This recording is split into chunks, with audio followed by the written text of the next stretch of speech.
साथियों नमस्कार। लोकसभा कौशाम्बी के मन की बात में आप सभी का स्वागत है। जैसा कि आप जानते हैं, प्रत्येक महीने के प्रथम रविवार को मेरे द्वारा लोकसभा कौशाम्बी के मन की बात का कार्यक्रम विगत लंबे समय से जारी रखा गया है। इस कार्यक्रम के प्रेरणा स्रोत देश के यशस्वी प्रधानमंत्री आदरणीय नरेंद्र भाई मोदी हैं और उनकी ही प्रेरणा से यह कार्यक्रम हम लोग कर रहे हैं। मैं आप सभी को धन्यवाद भी दूंगा कि इस कार्यक्रम में बहुत बड़ी संख्या में लोग जुड़ रहे हैं और लोग अपनी बात भी कह रहे हैं। जैसा कि जानते हैं, आज 2 अक्टूबर है, राष्ट्रपिता महात्मा गांधी जी की जन्म जयंती और देश के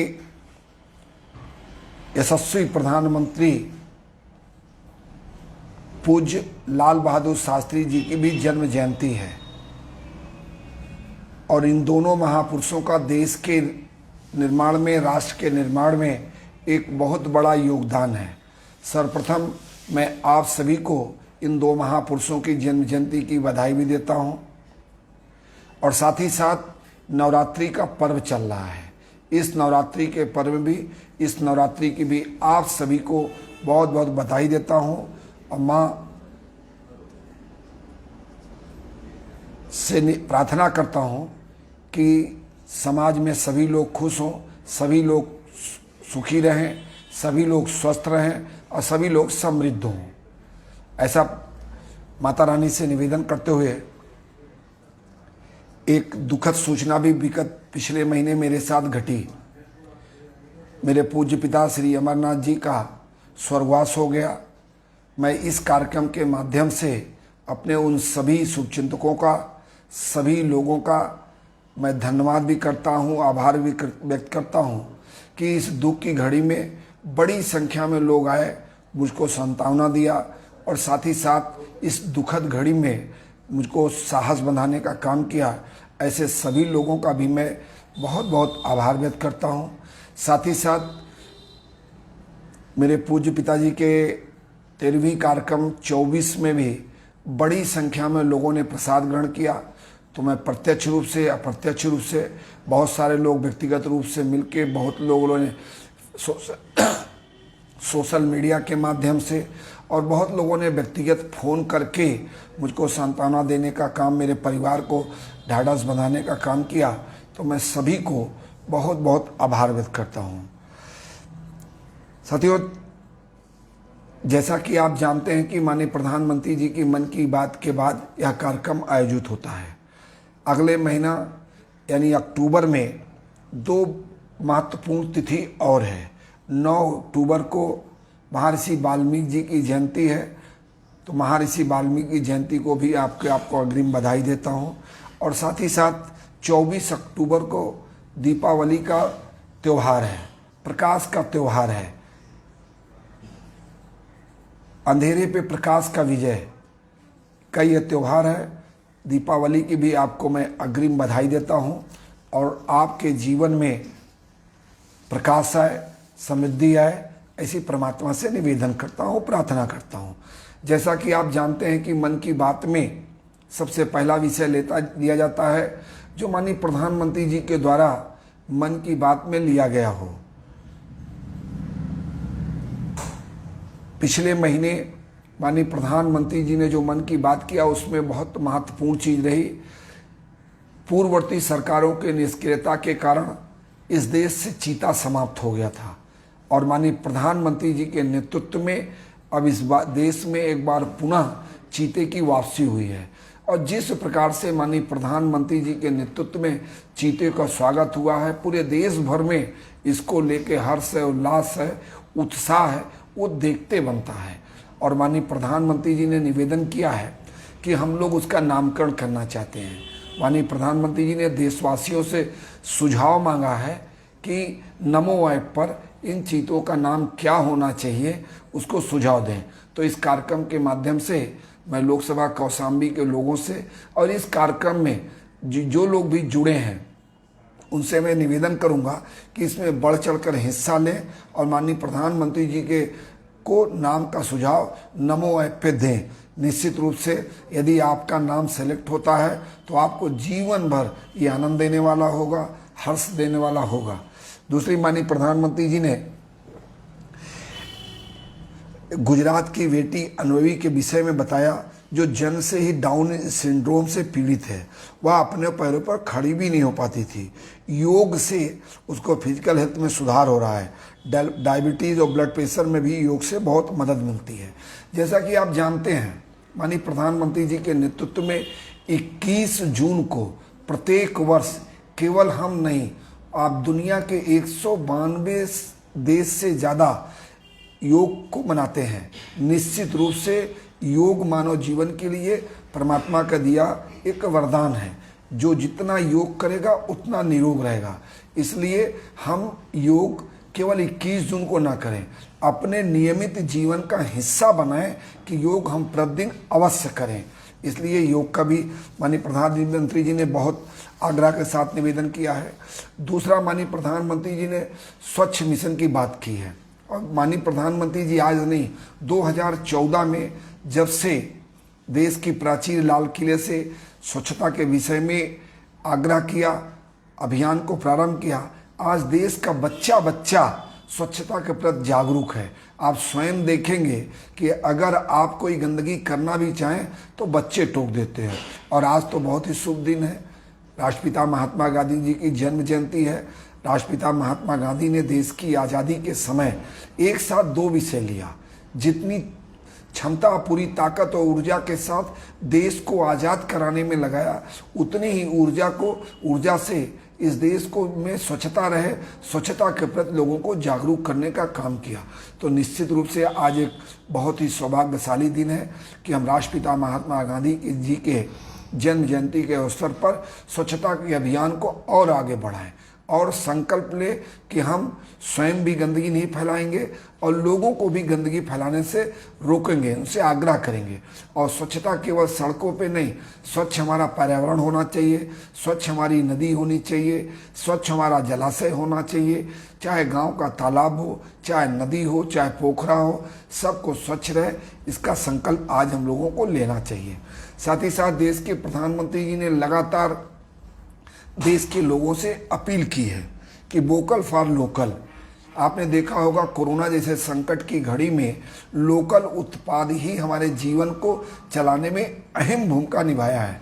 तो हमको इस लोकल पर अपने लोकल उत्पाद को उसके लिए वोकल बनना है। इसके लिए माननीय प्रधानमंत्री जी ने आग्रह किया है कि राष्ट्रपिता महात्मा गांधी जी के जन्म जयंती पर प्रत्येक व्यक्ति खादी के दुकानों पर जाए और कोई न कोई अपने उपयोग का एक सामान अवश्य खरीदे। सामान छोटा भी हो सकता है, बड़ा भी हो सकता है। कोई ये हो सकता नहीं कि आप बड़ा सामान खरीदें। खादी मात्र एक वस्त्र नहीं है, खादी एक विचार है। देश की आज़ादी में इसका बहुत बड़ा योगदान है। और आपने देखा होगा पूर्ववर्ती सरकारों के निष्क्रियता के कारण खादी लगभग समाप्त हो गया था। लेकिन माननीय प्रधानमंत्री जी ने जब से आह्वान किया है, आज देशवासी पूरे उत्साह के साथ खादी से जुड़ रहे हैं। और इसी का परिणाम है कि आज खादी बहुत तेज़ी से आगे बढ़ रही है। आज पिछले वर्षों की तुलना में खादी 4 गुना की गति से आगे बढ़ रही है। इसलिए हम सभी को आज खादी के दुकान पे जाके स्वयं कोई ना कोई अपने उपयोग का सामान खरीदना चाहिए। साथ ही साथ माननीय प्रधानमंत्री जी के नेतृत्व में आपने देखा होगा युवा शक्ति को बढ़ाने के लिए, इस देश में खेल और खिलाड़ी को बढ़ाने के लिए लगातार खेल का प्रोत्साहन किया जा रहा है। और माननीय प्रधानमंत्री जी नेशनल गेम्स जो 29 सितंबर से गुजरात में शुरू हो गया है, लोगों से निवेदन किया है कि प्रत्यक्ष अप्रत्यक्ष से जुड़ने की ज़रूरत है, उसको देखने की ज़रूरत है। और आपने भी देखा कि लोकसभा कौशाम्बी में पिछले बार हम लोगों ने एक 4 गेम का एक सांसद ट्रॉफी की शुरुआत किया, सांसद खेल महोत्सव का शुरुआत किया और उसमें सांसद ट्रॉफी की शुरुआत हुई। मैं आज आपको पहले भी बताया हूँ, आज भी बता रहा हूँ। उसमें लगभग 8,500 युवाओं ने बड़ी कम समय की अवधि की सूचना पे भाग लिया और बहुत उत्साह के साथ भाग लिया। और उसका कौशाम्बी को 2 तरह से लाभ हुआ। एक तो खिलाड़ियों को अवसर मिला, उन्होंने अपना प्रतिभा दिखाया। दूसरा, उसके समापन में केंद्रीय मंत्री खेलकूद आदरणीय अनुराग ठाकुर जी आए थे और वहाँ पर खेलो इंडिया का एक कार्यक्रम दे के गए हैं, खेलो इंडिया का उपक्रम दे के गए हैं और उसकी प्रक्रिया आगे चल रही है। खेलो इंडिया का एक केंद्र यहाँ खुलने वाला है जिसके माध्यम से कौशाम्बी लोकसभा के खेल और खिलाड़ियों को बढ़ावा मिलने वाला है। साथ ही साथ पिछले महीनों में केंद्र सरकार ने अनेक ऐतिहासिक कदम उठाए हैं। उस ऐतिहासिक कदम में चंडीगढ़ एयरपोर्ट का नाम शहीद भगत सिंह के नाम से करने का घोषणा प्रधानमंत्री जी के द्वारा किया है। यह देश की आज़ादी के 75वें वर्ष पर शहीदों को नमन है जिन्होंने देश की आज़ादी के लिए अपना सर्वस्व न्यौछावर किया है। पूर्ववर्ती सरकारों ने जिनके नाम कुछ नहीं किया, आज माननीय प्रधानमंत्री जी के नेतृत्व में ऐसे शहीदों को नमन भी किया जा रहा है और ऐसे शहीदों के नामकरण भी किया जा रहा है जिससे वर्तमान युवा पीढ़ी और आने वाली पीढ़ी प्रेरणा लेके राष्ट्रीयता को बढ़ावा देगी, राष्ट्र की एकता और अखंडता को सुरक्षित रखने में अपना सर्वस्व योगदान देगी।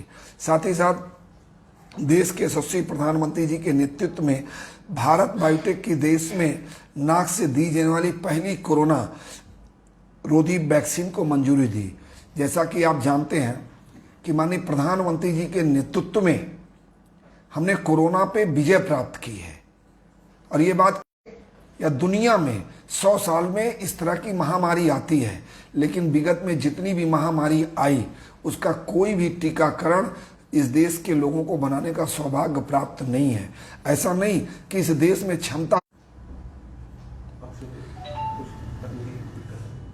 कुछ तकनीकी साथियों दिक्कत आ गई थी, तो ऐसा नहीं कि इस देश के वैज्ञानिक संस्थानों में और वैज्ञानिकों के पास क्षमता नहीं थी।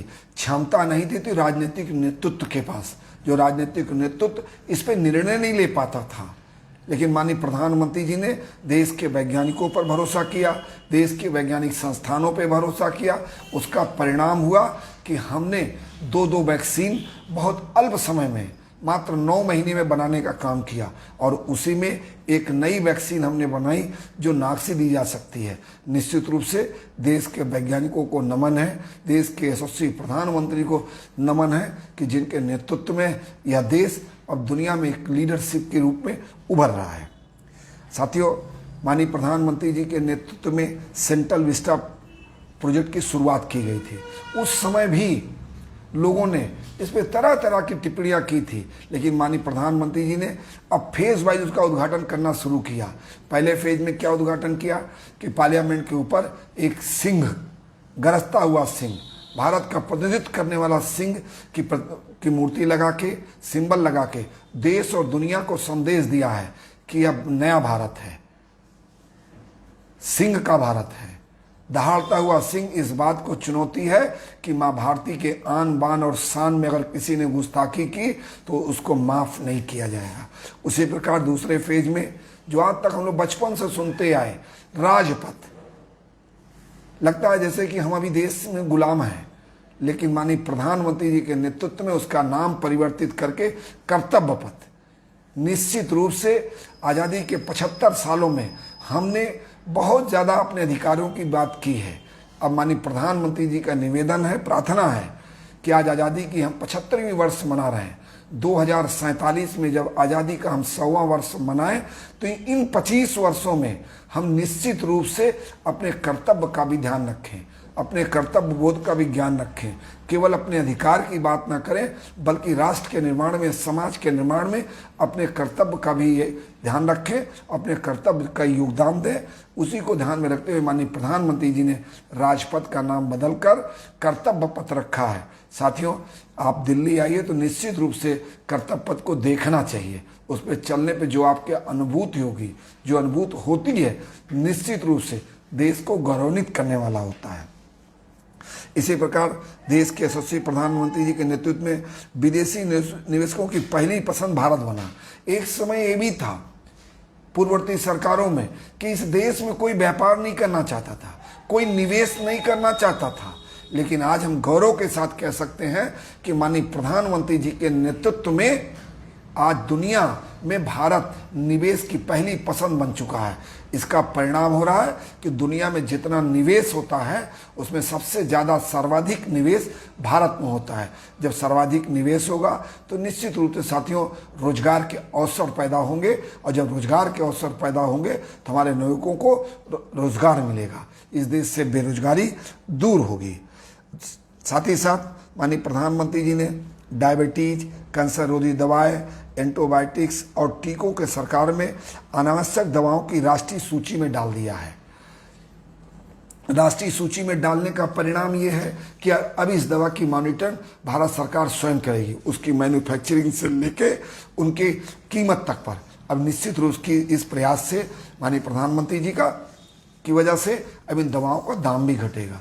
साथ ही साथ माननीय प्रधानमंत्री जी के नेतृत्व में एक ऐतिहासिक निर्णय को फिर दोहराया गया है।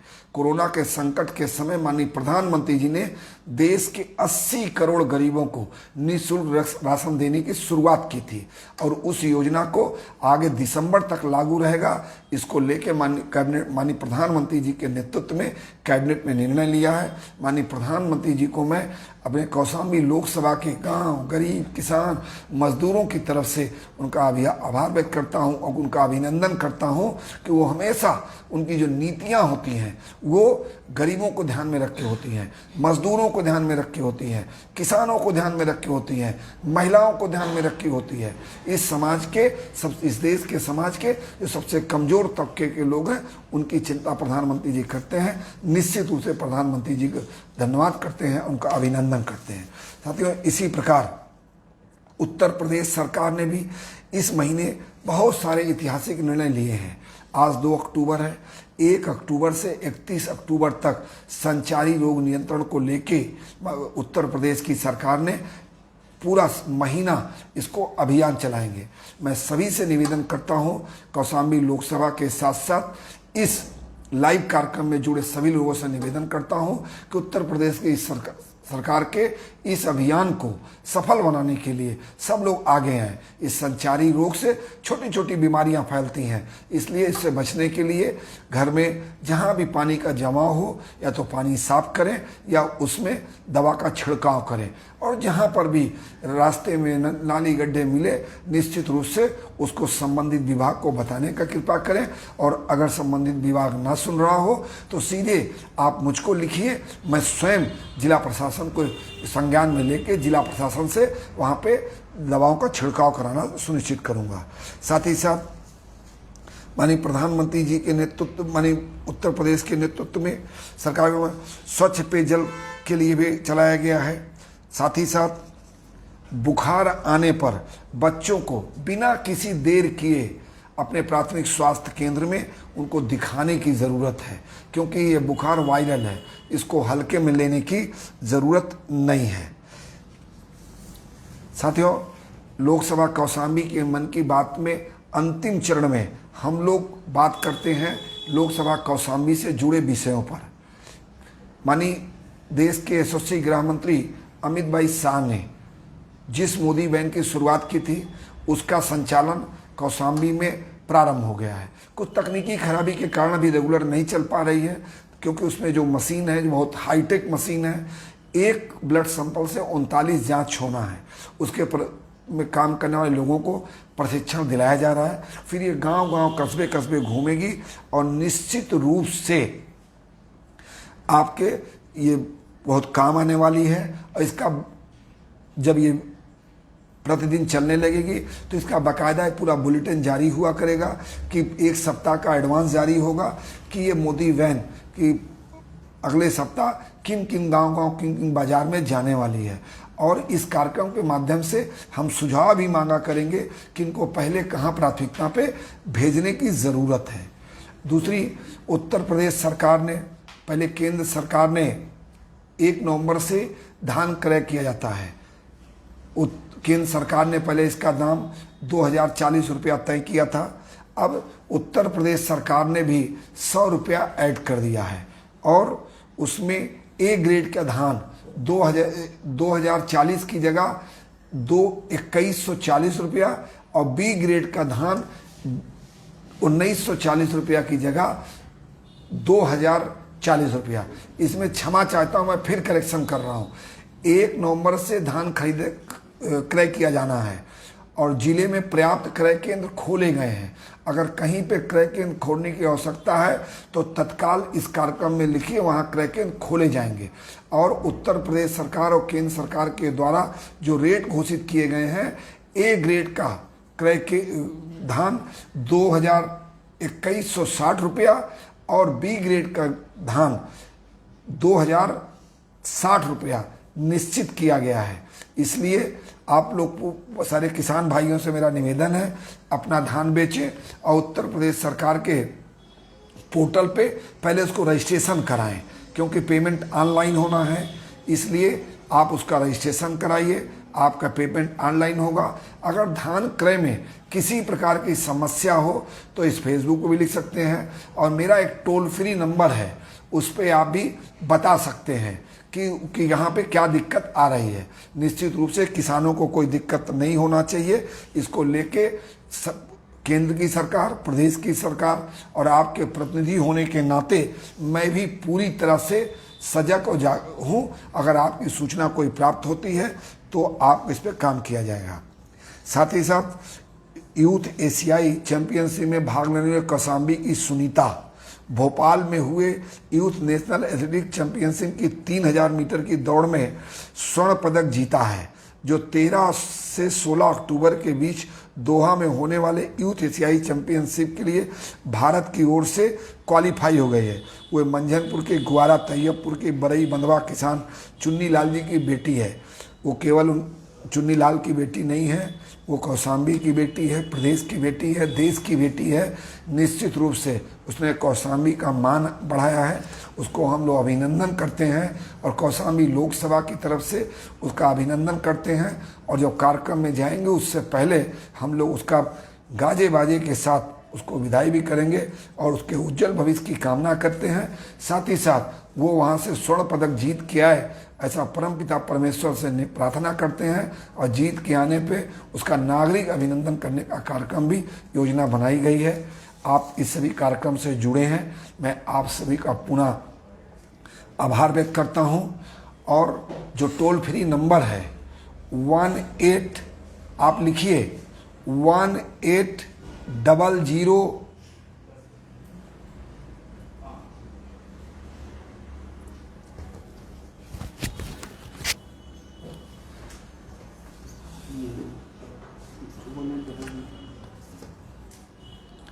साथियों मैं बता रहा हूं आपको,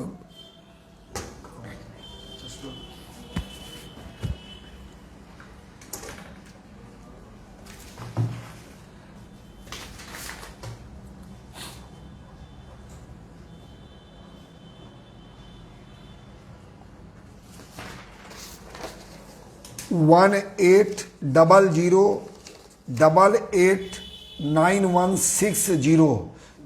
इसको दोबारा मैं रिपीट करता हूं, 1800889160। मैं फिर रिपीट करता हूं, 1800889160। ये केवल धान के लिए नहीं है, कौशाम्बी लोकसभा से संबंधित, विकास से संबंधित कोई सुझाव हो, कोई शिकायत हो तो निश्चित रूप से इस नंबर पर आप संपर्क कर सकते हैं और इस पे आपका कोई पैसा नहीं लगने वाला है। इसलिए मैं आपसे निवेदन करता हूं, किसी भी प्रकार के सुझाव के लिए इन नंबरों का उपयोग करें। बहुत बहुत धन्यवाद।